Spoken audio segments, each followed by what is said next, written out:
let's get right to it. Marcus, Gophers have 19 wins, 5 games left.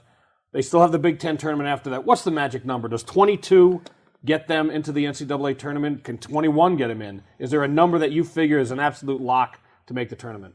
I think 5 games left. They're 7-6 right now. I think they finished 10-8. They'll be in. It depends on who they beat. Obviously, right now, easiest game they have left is against Northwestern at home. I see them winning that game.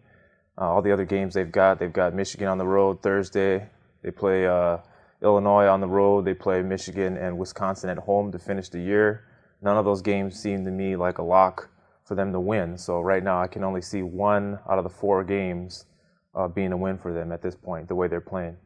Now, John, you look at this team, and obviously they're having a rough stretch, but has the team digressed, or are they just facing better teams, tougher competition than they were early in even early in the Big Ten season? I think they've digressed. They just seem to be struggling offensively. They can't get into any rhythm. They don't have that consistent post presence down on the block. Sometimes Ralph plays well, sometimes he doesn't. And when they don't have a post presence, they really struggle. And then the other thing they've been struggling too is with their perimeter shooting. Blake hasn't shot the ball very well. And now, Marcus, John mentioned DeVoe Joseph had a great game from 3-point range. Is Tubby still looking for the right mix? With Tubby, the starting lineup is never going to change. We've gone through different scenarios where Blake played well, Paul Carter played well, Ralph played well.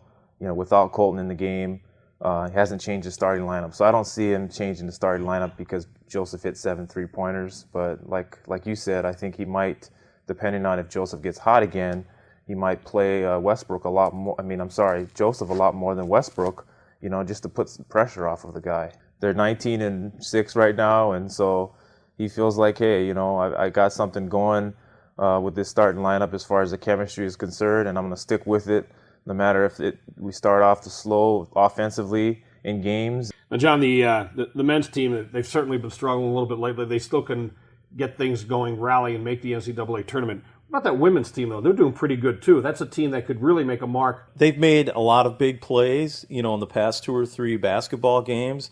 They're in great position. They're like 9-3 or 10-3 in the Big Ten, and you've got Ohio State coming in here, and they beat Ohio State on the road. That was kind of their first signature win.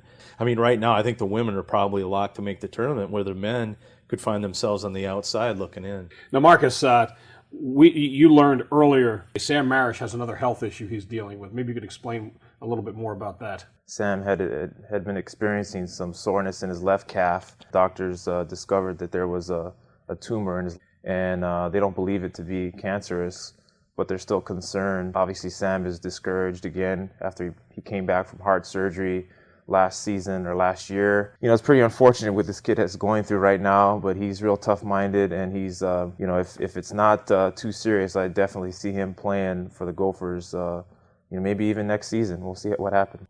Bob Sansevier with Marcus Fuller, John Plume, thanks a lot.